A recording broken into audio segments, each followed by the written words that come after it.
ઈરાનના સસ્તા drone America અને ઇઝરાયલ માટે સૌથી મોટો માથાનો દુખાવો બની ગયા છે. કિંમત માત્ર 20 થી 50 હજાર ડોલર એટલે કે અંદાજે 18 થી 45 લાખ રૂપિયા. પરંતુ તેને તોડી પાડવા માટે અમેરિકાએ $3 મિલિયન એટલે કે અંદાજે 27 કરોડ રૂપિયા સુધીની મિસાઇલ છોડવી પડી રહી છે.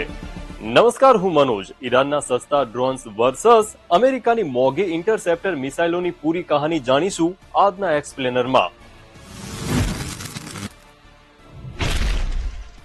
છેલ્લા 5 દિવસના યુદ્ધમાં ઈરાને ઇઝરાયલ અને મિડલ ઇસ્ટના દેશો પર અંદાજે 2000 ડ્રોન્સ અને 500 થી વધુ મિસાઇલો છોડી છે.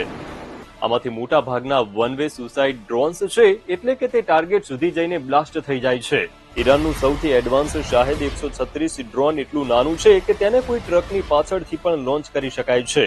ધીમી સ્પીડ અને લો ફ્લાઇંગને કારણે તેને રડાર પર પકડવું અત્યંત મુશ્કેલ છે. અંદાજે 200 કિલો વજન ધરાવતા આ ડ્રોનની રેન્જ 2500 કિમી છે. બહેરીન, કુવેત અને યુએઈમાં અમેરિકી બેઝ પાસે આ જ ડ્રોન જોવા મળ્યા છે. રશિયન સેનાએ પણ યુક્રેન વિરુદ્ધ યુદ્ધમાં આનો ઉપયોગ કર્યો છે.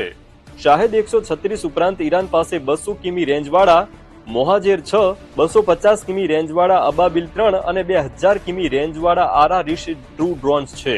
અમેરિકા ઇઝરાયલ વિરુદ્ધ ઈરાન શાહેદ 136 ડ્રોન્સનો ઉપયોગ સૌથી વધુ કરી રહ્યું છે. રિપોર્ટ મુજબ આના અલગ અલગ વર્ઝનની કિંમત 18 લાખથી 45 લાખ રૂપિયા સુધીની છે. ઈરાન પાસે આવા હજારો ડ્રોન હોઈ શકે. હવે જાણીએ કે આ ડ્રોન્સને તોડી પાડવા અમેરિકાનો કેટલો ખર્ચ થઈ રહ્યો છે.